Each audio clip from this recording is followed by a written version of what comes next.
Hello everyone, welcome again. I am doctor S P Gupta. आज हम mathematics 3/4 इसमें हम स्टार्ट करेंगे मॉड्यूल 2, जिसका नाम है application of partial differential equation.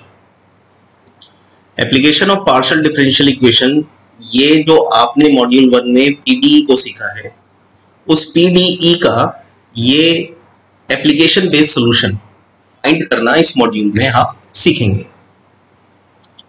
तो टॉपिक में इनिशियली अंदर जाने से पहले आप कंसेप्ट को समझ लें इसमें कि मैं ओवरव्यू क्या देने वाला हूं, इस मॉड्यूल में आप क्या क्या पढ़ने वाले हैं। तो सबसे पहले आप second order partial differential equation की क्लासिफिकेशन को समझेंगे। क्लासिफिकेशन को समझने के बाद इसको सॉल्व करने का मेथड वो सीखेंगे, और जब सॉल्व करने का मेथड क्लियर हो जाएगा तो आपके सिलेबस में 3 टाइप की डिफरेंशियल इक्वेशन है पार्शियली। एक है वेव इक्वेशन, एक है हीट इक्वेशन और एक है लाप्लास इक्वेशन, और लास्ट में फिर आती है ट्रांसमिशन लाइन। तो ये 4 टाइप की इक्वेशंस हैं जिनका सॉल्यूशन आप सीखेंगे उस मेथड से जिसको आप इस टॉपिक के पास मेरे से पिक करेंगे। तो इनिशियली जो स्टार्ट हम कर रहे हैं वो है क्लासिफिकेशन। तो जल्दी से इसको स्टार्ट करते हैं सो दैट आप इसकी फॉर्मेशन को समझ पाए। तो पहले इंट्रोडक्शन आप समझें कि जनरल सॉल्यूशन किसी भी पार्शियल डिफरेंशियल इक्वेशन का किसी रीजन R के अंदर आर्बिट्रेरी कांस्टेंट या आर्बिट्रेरी फंक्शन में आता है, लेकिन the unique solution of partial differential equation corresponding to a physical problem will satisfy certain condition. यानी अगर कोई यूनिक सॉल्यूशन होगा तो उसमें कोई कंडीशन रिक्वायर होगी जो उस रीजन को बिलोंग करती होगी। These conditions are known as boundary condition। तो हमें यह पता लगा कि जब हम कोई जनरल सॉल्यूशन निकालते हैं किसी भी पार्शियल डिफरेंशियल इक्वेशन का, जैसे मॉड्यूल 1 में आपने गेट किया है, तो वहां आप देखते हैं कि C1 और C2 यानी आर्बिट्रेरी कांस्टेंट में उसका आंसर आ रहा है, या अगर फंक्शन ओपन नहीं किया तो फंक्शन में आंसर दे रहा है। तो यूनिक सॉल्यूशन नहीं है। तो अगर हमें किसी पीडीई का यूनिक सॉल्यूशन फाइंड करना है तो उसके लिए हमारे पास कोई कंडीशन होनी चाहिए, सर्टेन कंडीशन, जो हम उसमें अप्लाई कर पाए सो दैट हमें वो कांस्टेंट की वैल्यू मिल पाए। तो ये जो कंडीशंस हैं, इन कंडीशंस के 2 टाइप हैं, जिनमें से अगर वो कंडीशन उस रीजन की बाउंड्री पर है, these are known as boundary condition. And when these conditions are specified for the time t equals to 0, अगर वो कंडीशन टाइम t के लिए स्पेसिफाइड हो जाए, t equals to 0 के लिए, तो वो कंडीशन कहलाती है इनिशियल कंडीशन। तो इन दोनों कंडीशन से मिलकर जो सॉल्यूशन मिला हमें, that will be known as unique solution. तो इंट्रोडक्शन में सबसे पहले आप ये समझ पा रहे हैं कि किसी पीडीई का जो सॉल्यूशन आप निकालते हैं in terms of arbitrary constant or in terms of arbitrary function, that will be known as general solution of the PDE. And to find the unique solution of PDE, you require the condition that will be known as boundary condition or initial condition. Initial condition is specified for the time t equals to 0, and boundary condition apply for the given region R. A PDE together with boundary condition constitutes a boundary value problem. In the application of PDE, equation can be solved by the method of separation of variable. अब यहां देखिए method को introduce कर दिया कि हम application of PDE में equation can be solve by the method of separation of variable to find the particular solution which satisfy all the boundary condition or some of the boundary condition। तो meaning thereby कि आप इस chapter में, इस module में boundary value problems को solve करोगे, और यही एप्लीकेशन ऑफ पीडीई कहलाती है। सॉल्व करने में मेथड कौन सा यूज करोगे, उस मेथड का नाम है method of separation of variable. इस मेथड के यूज से आप सिंप्लीफाई करेंगे चैप्टर 2 के। तो सबसे पहले हम इसमें समझते हैं जो इनिशियल टॉपिक है जो 2 मार्क्स में पूछ लिया जाता है, that will be known as classification of linear PDE of second order. ये 2 मार्क्स में पूछ कि पीडीई ऑफ सेकंड ऑर्डर का क्लासिफिकेशन बताइए।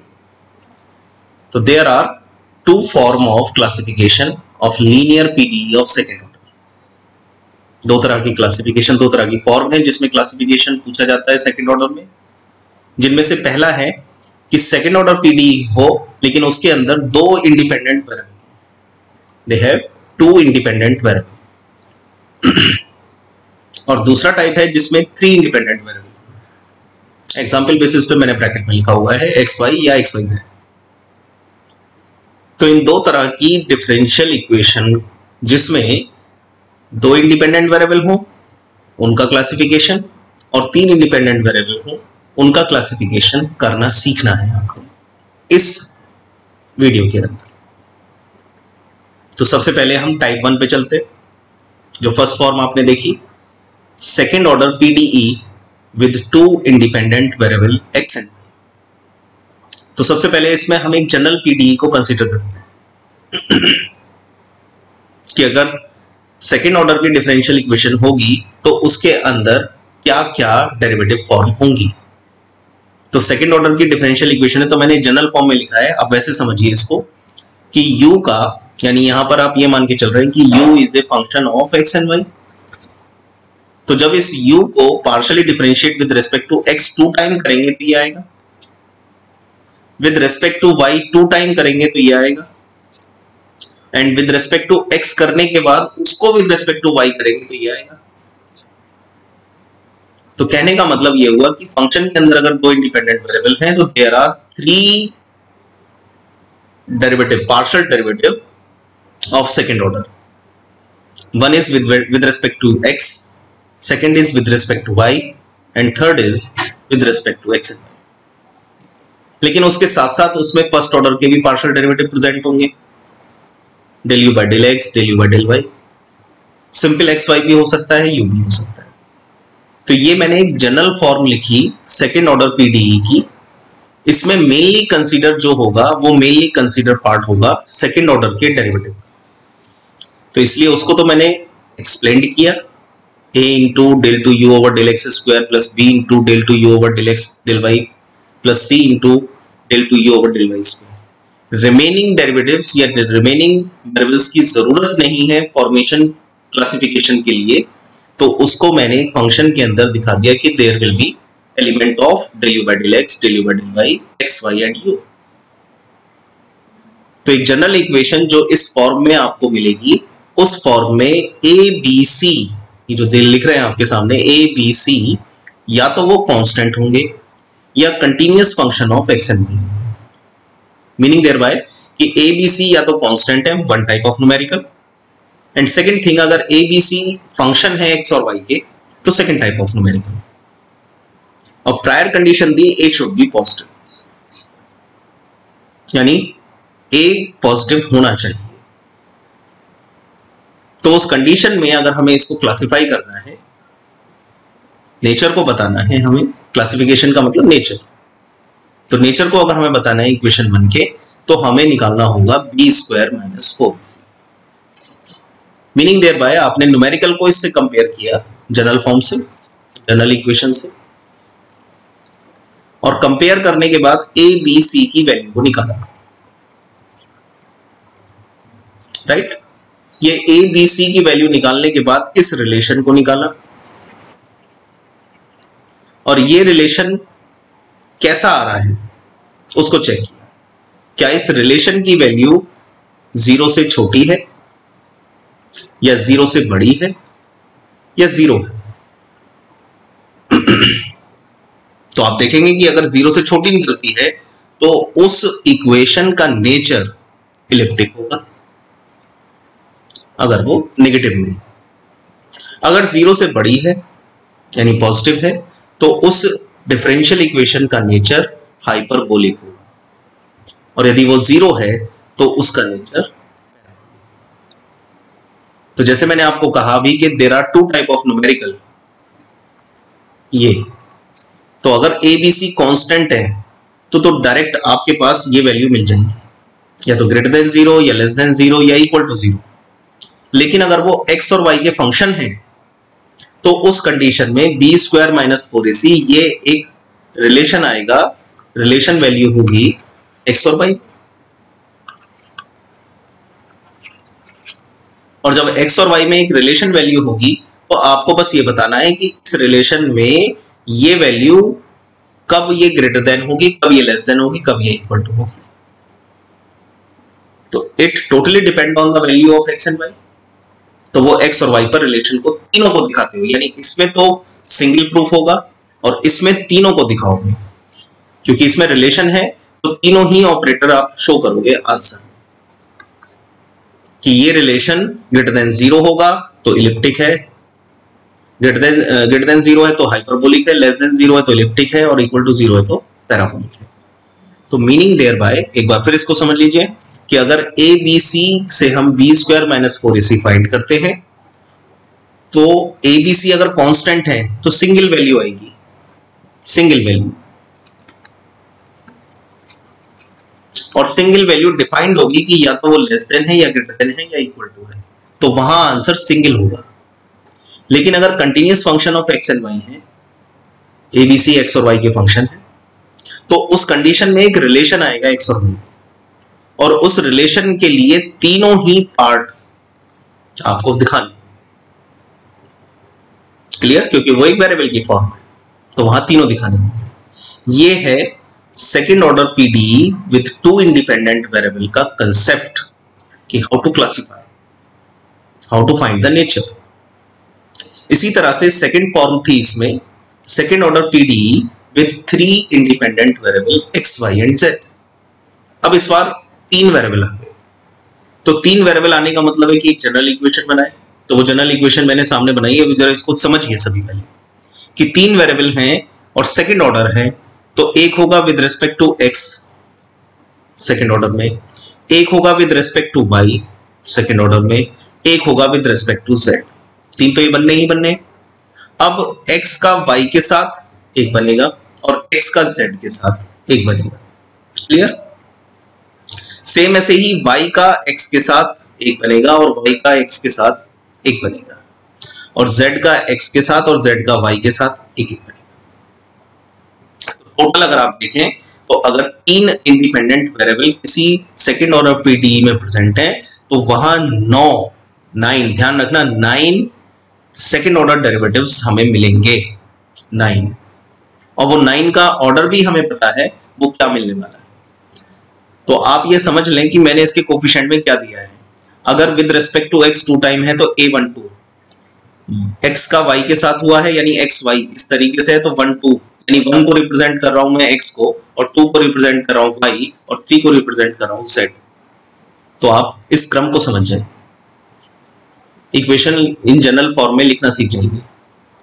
तो a12 का मतलब है xy, a13 का मतलब है xz, a21 का मतलब है yx, a22 का मतलब है y², a23 का मतलब है yz, a31 का मतलब है zx, a32 का मतलब है zy एंड a33 का मतलब है z², यानी z का z के साथ। तो 9 सेकेंड ऑर्डर पार्शियल डेरिवेटिव्स मिलेंगे अगर किसी सेकेंड ऑर्डर पीडीई में 3 इंडिपेंडेंट वेरिएबल। उसके अलावा सिंगल ऑर्डर पार्शियल डेरिवेटिव की बात करें तो वहां विद रिस्पेक्ट टू x एक होगा, विद रिस्पेक्ट टू y और विद रिस्पेक्ट टू z, उसके अलावा u। तो ये एक मैंने जनरल इक्वेशन कंसीडर की जिसमें कुछ कोफिशिएंट्स को मैंने इंडिकेट किया है, a11, a12, a13, a21, a22, a23, a31, a32, a33। ये क्यों इंडिकेट किया है? जिससे कि आप इसको सिंप्लीफाई करने के लिए यानी क्लासिफाई करने के लिए इसकी फॉर्म समझ में आ सके कि इसको डिटर्मिनेंट या मैट्रिक्स से सॉल्व कर सकते हैं। तो सॉल्यूशन के लिए जब हम आगे चलते हैं तो हमने क्या किया, where aij, bi and c are constant and some function of x, y, z। तो इक्वेशन 1 को इन शॉर्ट फॉर्म में लिख सकते हो, समेशन ij रनिंग 1 to 3 तक चला है, aij del to u over del xi del xj। तो जैसे जैसे इसमें 1 2 3 डालते रहेंगे आप तो आपको ये डेरिवेटिव मिलने शुरू होंगे, plus summation i running 1 to 3 D I del U over del X I, तो आपको यहां से यहां तक मिल जाएगी। और तीसरा है सी, तो इसको मैंने जनरल फॉर्म यानी समेशन की फॉर्म में कन्वर्ट किया। तो अभी तो ये 3 के लिए फिक्स है, अगर इसको nth के लिए बनाना है तो nth के लिए मैंने बस इसमें क्या किया, समेशन को n तक चला दिया। तो यहां से एक फॉर्मेशन बन रहा है कि अब इस फॉर्मेशन को समझें आप कि यदि हम लेट कर लें del I is equal to del over del X I, जिसमें आई रनिंग 1 to n है, del I J equal to del square over del x del X I del X J, जहां I running 1 to n, j running 1 to n। Then consider phi is equal to summation I running 1 to n, j running 1 to n, aij del I del j for all real values of del I, positive और negative. अगर ये हमारा consideration हो तो उस consideration में अगर हमें पैराबोलिक प्रूफ करना है तो हम क्या करें, डिटर्मिनेंट फॉर्म में उस सेकंड ऑर्डर पार्शियल डेरिवेटिव के कोफिशिएंट को अरेंज करें और डिटर्मिनेंट फाइंड करें। अगर ये डिटर्मिनेंट 0 आता है then the following operator should be parabolic. Point 1 is clear. यानी आपको जो सवाल दिया गया है 3 इंडिपेंडेंट वेरिएबल में, उसको इससे कंपेयर करें और a11, a12, a13, a21, a22, a23, a31, a32, a33 इनकी वैल्यूज को निकालें, डिटर्मिनेंट में प्लेस करें और डिटर्मिनेंट को फाइंड करें। फाइंड करने पर अगर determinant value is equal to 0 तो आप कहेंगे nature of the given differential equation is parabolic. अगर वो 0 नहीं है तो फाई क्या होगा, पॉजिटिव होगा। तो उसकी कंडीशन क्या ली है कि phi is positive for all real values of del i and it reduce to 0 when all del i are 0। यानी डेल आई की वैल्यू 0 की तरफ जा रही है, रिड्यूस हो रहा है 0 और फाई शुड बी पॉजिटिव, तो वो कहलाएगा इलिप्टिक। जिस सवाल में फाई कैन बी पॉजिटिव और negative for all values of del i, जहां पर पॉजिटिव नेगेटिव दोनों आ जाए, वो कहलाएगा हाइपरबोलिक। तो ये 3 कंडीशन हैं जिनके बेस पर आप सेकंड ऑर्डर पीडीई को 3 इंडिपेंडेंट वेरिएबल को आप प्रूफ कर सकते हो। किस पर? इलिप्टिक, हाइपरबोलिक और पैराबोलिक। ये कंसेप्ट था क्लासिफिकेशन का। इसके बाद इसमें न्यूमेरिकल पोर्शन है, जैसा मैं आपसे अमूमन में कराता हूं मैं कि न्यूमेरिकल फॉर प्रैक्टिस, इसमें ब्लैक बॉल पेन से जितने होंगे उनको मैं कराऊंगा। तो ये 5 सवाल हैं। पहला सवाल है classify the following PDE as 2 type in the second quadrant of x y plane. दूसरा है क्लासिफाई द पीडीई, अब आप देख सकते हैं पीडी दोनों तरह की, देखिए classify the PDE next number 3 में। 4 में अगर आप देखें तो 4 में x है, y है, z है, 3 इंडिपेंडेंट वेरिएबल आ रहा है, t भी है बल्कि, ठीक। 5th में देखें x, y, z 3 वेरिएबल है, यानी 4th और 5th सवाल is a type of 3 independent variable.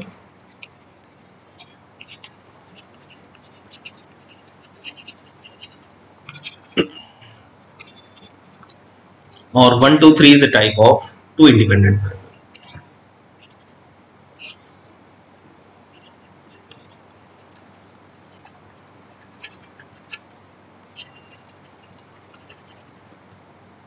ठीक, so that is the type of 2 independent variable। तो अब इसमें आपके क्या होगा कि पहले आप इसको समझेंगे, 5 सवालों को सॉल्व होते हुए देखेंगे, एंड देन आपके फिर होमवर्क के न्यूमेरिकल शुरू होंगे, जिसमें पहला सवाल है क्लासिफाई द फॉलोइंग इक्वेशन। इसमें आप देखें तो 2 वेरिएबल हैं, लेकिन 2 इंडिपेंडेंट वेरिएबल है, लेकिन ए बी सी ई और एक्स में है, वेरिएबल फॉर्म में है। तो आंसर जो है वो तीनों ही प्रूव करने हैं। जहां ए बी सी कॉन्स्टेंट है वहां सिंगल आंसर है। तो देखें आप इसमें लास्ट के 3 सवाल 3 इंडिपेंडेंट वेरिएबल पर हैं। ये तीनों सवाल 3 पर 3 इंडिपेंडेंट वेरिएबल,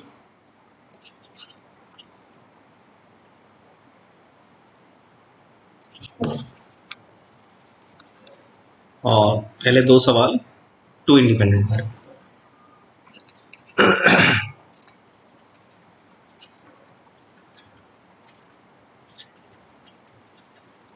तो अब एक एक करके इनका सोल्यूशन करते हैं सो दैट आपको ये क्लियर हो पाए। तो पहला सवाल देख लीजिए इसको, classify the following PDE as two type in the second quadrant of the XY plane. तो हमें जो फॉर्म दी गई है वो है under root of y square plus x square. इसको मैं लिख लेता हूं मैं आंसर ऑफ फर्स्ट। तो हमें इक्वेशन दी गई है under root of y square plus x square of u x plus 2 of x minus 1 u of x y plus under root of y square plus x square u y y is equal to 0। Right, सबसे पहले हमने इसको compare किया, इसको equation 1 बता। Compare with standard equation we get a is equal to under root of y square plus x square, b is equal to 2 of x minus y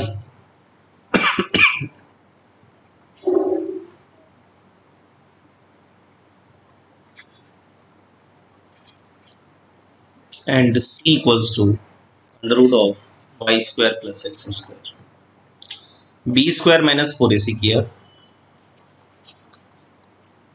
b स्क्वायर का मतलब हो गया 4x माइनस वाई का whole square minus 4ac 4 into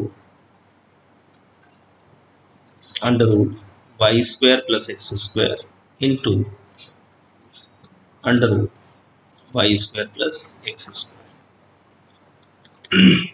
whole square open किया, X square plus Y square minus 2xy, यहाँ आया 4x square plus Y square, square root हट जाएगा X square plus Y square, तो ये बचा 4x square plus 4y square minus 8xy minus 4x square minus 4y square, जिससे ये cancel हुआ और आपके पास आया b square minus 4ac is equal to minus का 8x। अब ये तो एक वैल्यू आंसर है जो कि वेरिएबल फॉर्म में आया है। ठीक, अब हम सवाल को अगर दोबारा से पढ़ें तो सवाल कह रहा है कि ये जो लाई कर रहा है, यानी हमें जो क्लासिफिकेशन बताना है वो बताना है कि जहां पर ये जो फॉर्म है ये लाई कर रही है किसमें, सेकेंड क्वाड्रेंट ऑफ XY। तो second quadrant of XY plane में अगर ये लाई कर रहा है, ये है फर्स्ट क्वाड्रेंट, ये है सेकंड क्वाड्रेंट, इसमें लाई कर रहा है, तो यहां पर तो है y और यहां पर है x। ये x कैसा होता है यहां पर, नेगेटिव, और y कैसा होता है यहां पर, पॉजिटिव। हमें ये पता लगा the given form lies in second quadrant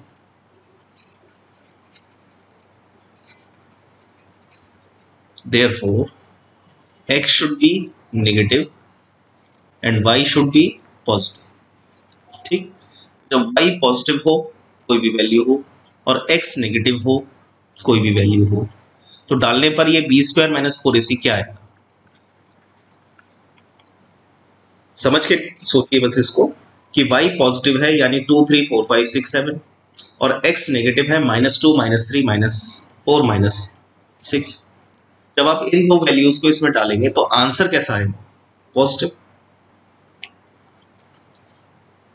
और पॉजिटिव का मतलब क्या है, ग्रेटर देन 0, और ग्रेटर देन 0 का मतलब क्या है, therefore differential equation is hyperbola.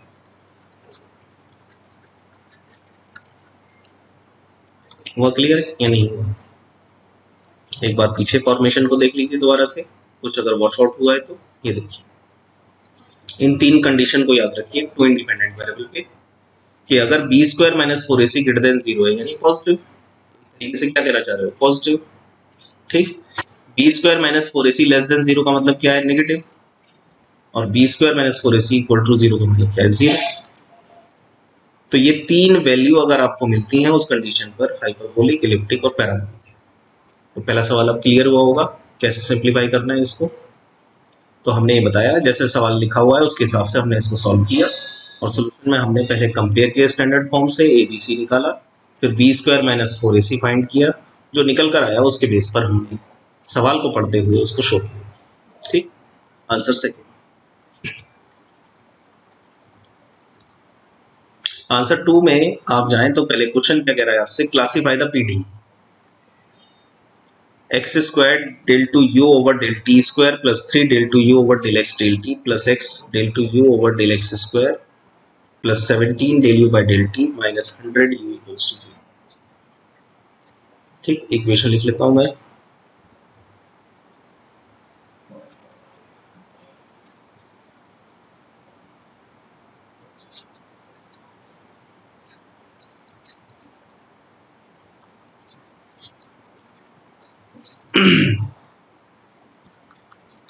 Seventeen del u by del t minus 100 u equals to, आपने इसको कंपेयर किया इक्वेशन 1 को, compare equation 1 with standard form,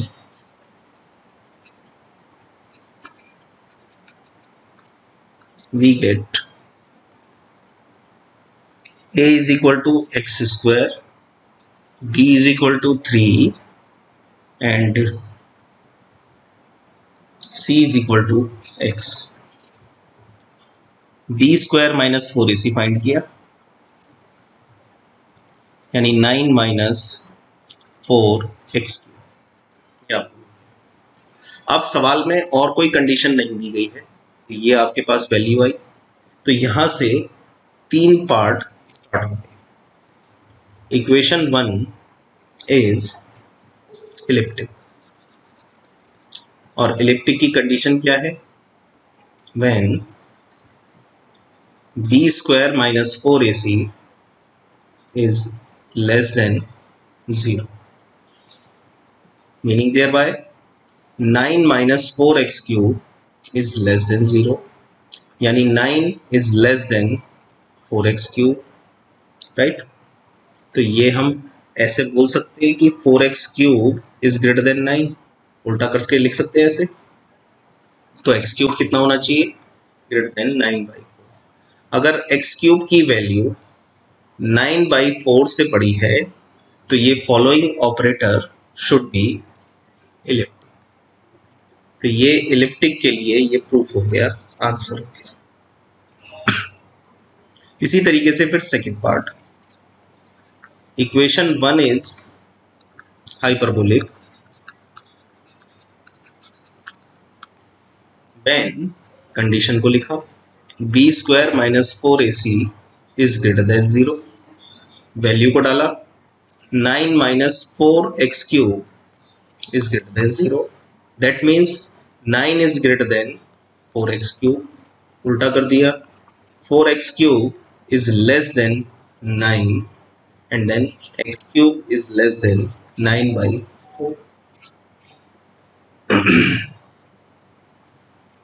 यानी x क्यूब की वैल्यू अगर 9/4 से कम होगी तो ये ऑपरेटर, यानी यही सवाल, यही इक्वेशन क्या बन जाएगी, hyperbolic. And third part, equation 1 is parabolic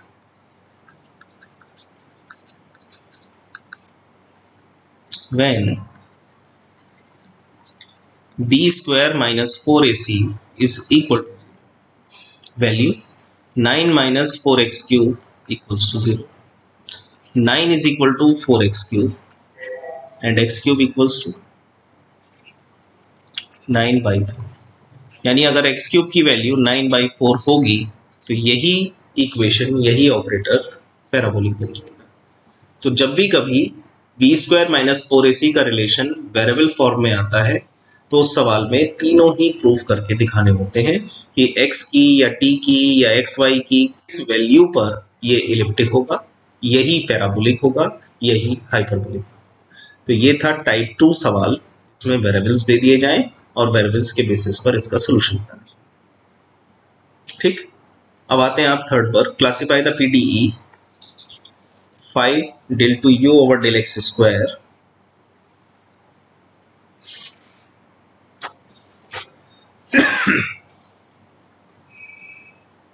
minus 9 del 2 u over del x del t plus 4 del 2 u over del t square equals to 0. Answer number 3.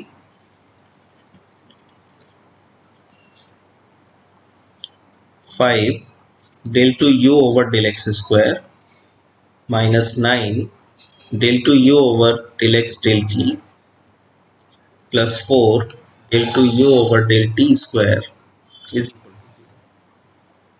ठीक, कंपेयर किया इसको, a is equal to 5, b is equal to minus 9 and c equals to 4. b square minus 4ac तो वो आया 81 minus 80, that is 1 and 1 is greater than 0, hence therefore equation 1 is hyperbola.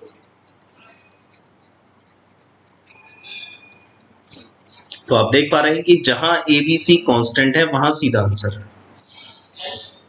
तो ये वो सवाल थे जिनमें मैंने आपको वैरायटी ऑफ न्यूमेरिकल को समझाया कि एक सवाल कांस्टेंट बेस पर है जिसमें सीधा आंसर है, एक सवाल एक्स और वाई वेरिएबल में है वहां तीनों प्रूफ करने हैं, एक सवाल ऐसा भी हो सकता है कि एक्स वाई में तो आए लेकिन तीनों प्रूफ न करने, उसमें उसने सर्टेन कंडीशन दे दी, तो फिर आप उसको उस तरीके से सिंप्लीफाई करें।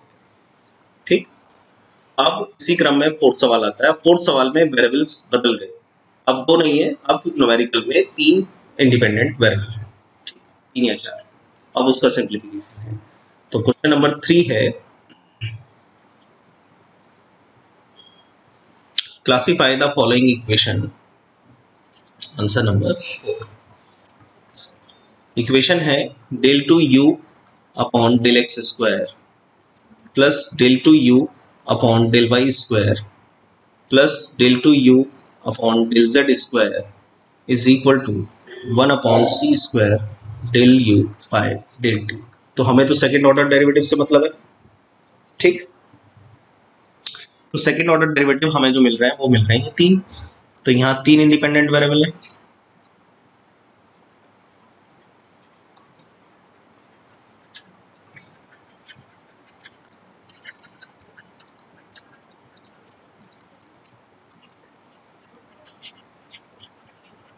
ठीक, इज सेकेंड ऑर्डर। तो 3 इंडिपेंडेंट वेरिएबल का कंसेप्ट है कि आप निकालें a11 a22, या एक तरफ में ऐसे कर देता हूं मैं, a12 a13 a21 a22 a23 a31 a32 a33। यानी पहले जो आपको पता है कि सेकेंड ऑर्डर पार्शियल डेरिवेटिव में अगर 3 इंडिपेंडेंट वेरिएबल है तो there will be no coefficient, 9 second order partial derivative बनेंगे जिसमें उनके मल्टीपल में नो कोएफिशिएंट होंगे, और उन 9 को आइडेंटिफिकेशन a11 से लेके a113 a33 तक करना है। तो इसमें जब आप कंपेयर करके कोएफिशिएंट डालेंगे तो ये है a11 का यानी 1, 12 यानी xy 0 है, 13 यानी xz भी नहीं है 0, 21 यानी yx कहीं नहीं है, इससे कंपेयर कर रहे हैं आप, कंपेयर करके पता कर रहे हैं आप। 22 का मतलब है y का y के साथ ये रहा, तो ये हो गया 1, कोफिशिएंट इसका 1 है। 23 y का z के साथ z नहीं है 0, सेम ऐसे ही 31 किया, यानी 3 का मतलब है z का x के साथ कहीं नहीं है, z का y के साथ नहीं है, लेकिन z का z के साथ यस है। तो पहले आप ये कंपेयर करके 9 कोफिशिएंट्स निकालिए। में 3 नहीं है, 4 इंडिपेंडेंट वेरिएबल हैं। कौन कौन से? x, y, z and t। तो जब 4 हैं लेकिन चौथे वेरिएबल का second order partial derivative present नहीं है, तो a14 0, a24 0, a34 0 और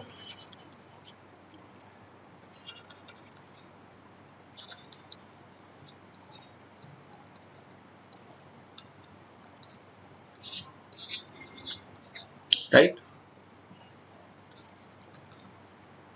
A11, A12, A13, A14, A21, A22, A23, A24, A31, A32, A33, A34, A41, A42, A43 and A44, right. इनके कोफिशिएंट्स को जब आपने रखा, वैल्यू को रखा आपने, तो ये आपको मिला 1 0 0 0 0 1 0 0 0 0 1 0 0 0 0 0, right, determinant of this one. और जब आप इसको सॉल्व करेंगे 1 के साथ, तो डीएलम्बर्ट रूल लगाएंगे 1 इंटू दिस वन, तो ये सारा रिजल्ट जो निकल कर आएगा ये आएगा 0, डिटरमिनेंट ऑफ दैट डिटरमिनेंट। तो 0 आने का मतलब है therefore the equation 1 is parabolic. तो एक बार फिर इसको समझ लें, एक बार मेरे से ऊपर मिस्टेक हो गई थी रिटर्न में। इसके अंदर 3 नहीं 4 इंडिपेंडेंट वेरिएबल हैं, x, y, z और t, लेकिन सेकेंड ऑर्डर पार्शियल डेरिवेटिव सिर्फ 3 का दिया गया है ना। इसका मतलब चौथा 0 है। तो जो चौथा 0 है, तो हमने जब इसको कंपेयर किया तो चारों कोफिशिएंट्स जो निकाले हमने, इनकी वैल्यूज को कंपेयर करके फाइंड करते, यानी इसमें 16 हो गए। तो 16 जब हमने निकाल दिया, उसके बाद डिटरमिनेंट में इनको प्लेस किया, प्लेस करके डिटरमिनेंट निकाल दिया, वो 0 आ गया। 0 का मतलब है पैराबोलिक। ये ऊपर के कंसेप्ट में मैंने आपको समझाया कि अगर डेल वैनिश होकर 0 आ जाता है तो ऑपरेटर शुड बी पैराबोलिक। तो ये था न्यूमेरिकल नंबर 4 इंडिपेंडेंट वेरिएबल पर बेस्ड। तो ये है 4 पर।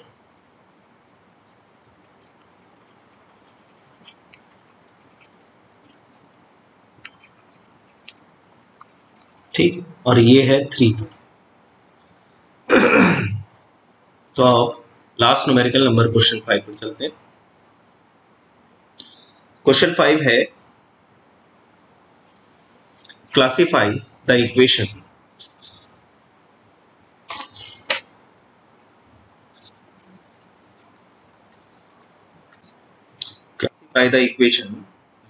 uxx plus 2uyy plus uzz is equal to 2uxy plus 2uyz। Clear? आपको समझ में आ रहा है कि इसमें 3 ही इंडिपेंडेंट वेरिएबल हैं, x, y और z। पूरी इक्वेशन 3 इंडिपेंडेंट्स वाले।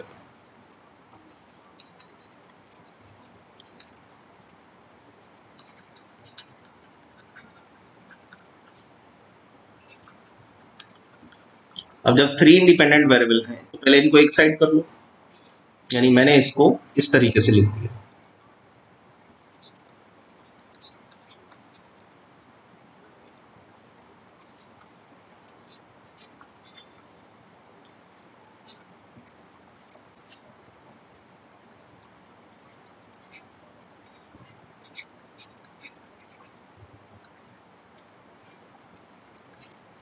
ठीक, अब इसको स्टैंडर्ड फॉर्म से कंपेयर किया।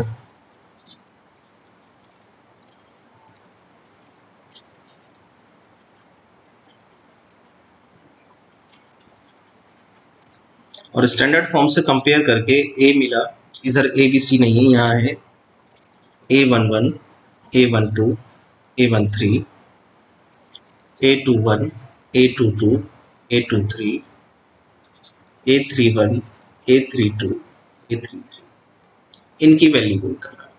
तो A11 इज 1, A12 ये रहा, इसकी वैल्यू है -2, A13 x का z के साथ कहीं नहीं है 0, A21 यानी y का x के साथ कहीं नहीं है, 22 ये रहा, इसका कोएफिशिएंट है 2, 23 का मतलब है y का z के साथ, यानी माइनस ये रहा। ठीक है, 31 यानी y z का x के साथ नहीं है, 32 z का y के साथ वो भी नहीं है, और तीसरा 33 ये रहा। ये कोफिशिएंट निकाले, इनको डेल में प्लेस किया डिटर्मिनेंट फॉर्म में, 1 -2 0 0 2 -2 0 0 और इसका डिटर्मिनेंट फाइंड किया। तो डिटर्मिनेंट इसका निकालेंगे तो वो आएगा 2 which is not equal to 0। Clear? तो जब ये वैल्यू हमारी फाइंड हो गई तो हमने क्या किया, सबसे पहले हमने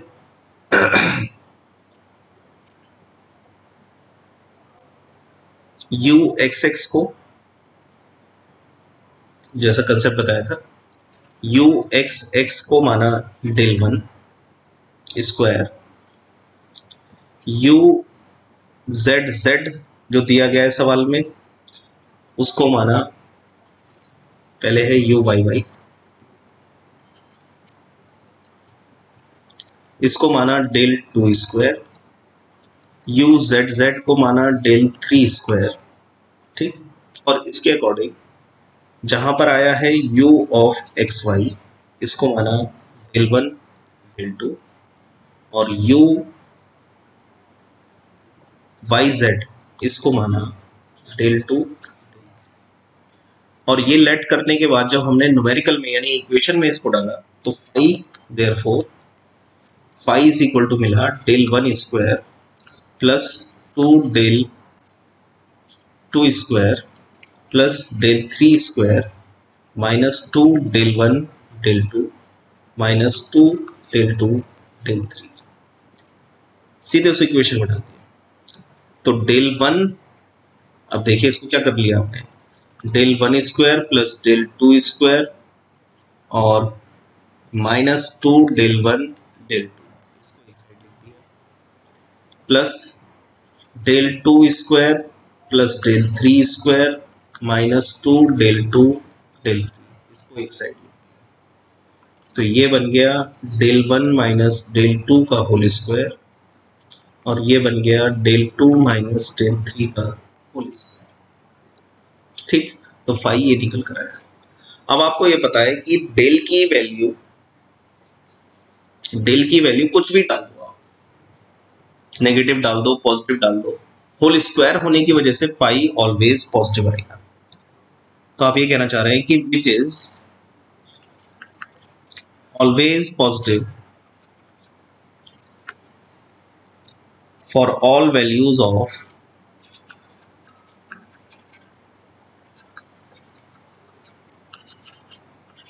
डेल 1 डेल 2, यानी कुछ भी वैल्यू आप डेल 1 डेल 2 डेल 3 की इस पर डाल दें, उसका जब होल स्क्वायर करेंगे तो फाई इज ऑलवेज पॉजिटिव। ठीक, दूसरी कंडीशन कि इसमें अगर आप डेल 1 डेल 2 डेल 3 की जगह 0 पुट कर दें,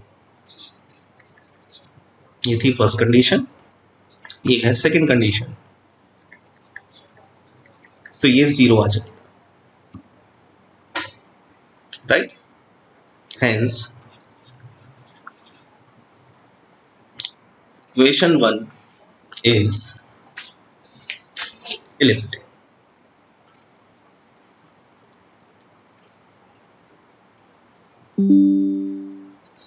ठीक, ये ध्यान रखिए इसको,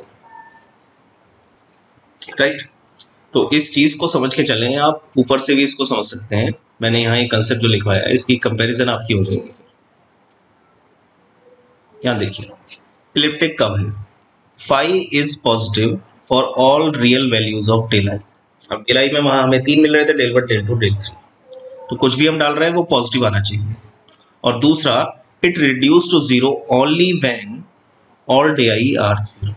अगर डेल 1 डेल 2 डेल 3 0 है तो फाई 0 की तरफ चला जाए। अगर ऐसी कंडीशन बन रही है तो अब आप कहेंगे कि the following operator is elliptic. यही कंडीशन इस 5 में बनी। जब आपने 5 को सिंप्लीफाई किया, पहली कंडीशन तो मिली है 0 नहीं है, तो पैराबोलिक खत्म हो गया। अब इलिप्टिक और हाइपरबोलिक बचा। उसके लिए आपने क्या किया, ये जो सवाल है ये दिस वन, इस सवाल में ही आपने डेल 1 डेल 2 डेल 3 को कंसीडर कर लिया। तो अगर डेल 1 एक्स के रेस्पेक्ट में है, डेल 2 वाई के रेस्पेक्ट में है, डेल 3 जेड के रेस्पेक्ट में है, तो यहाँ 2 टाइम है, तो del 1 square del 2 square del 3 square.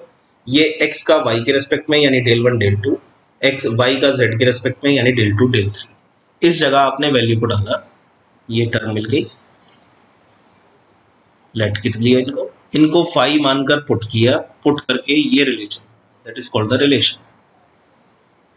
अब इस रिलेशन में एक एक पॉइंट को चेक किया बाय द डेफिनेशन कि ये ऑलवेज पॉजिटिव आएगा क्योंकि होल स्क्वायर है, कुछ भी डाल दीजिए। और दूसरी कंडीशन अगर del 1 del 2 del 3 को मैं 0 पुट करूं तो ये phi reduce to 0, hence the operator is elliptic.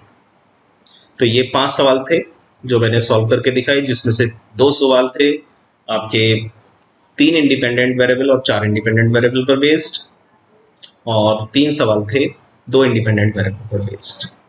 ये आपके अब होमवर्क न्यूमेरिकल है, प्रैक्टिस कीजिएगा, आंसर साथ में है, इन न्यूमेरिकल्स को सॉल्व कीजिएगा। नेक्स्ट वीडियो में मिलेंगे हम अनदर फॉर्मेशन, यानी जहां पर आप पर्टिकुलर सोल्यूशन, कंप्लीट सोल्यूशन जिसको बोलते हैं हम, यूनिक सोल्यूशन जिसको बोलते हैं, उसको निकालना सीखेंगे by the method of separation of a variable. तो नेक्स्ट वीडियो में मिलते हैं आपसे।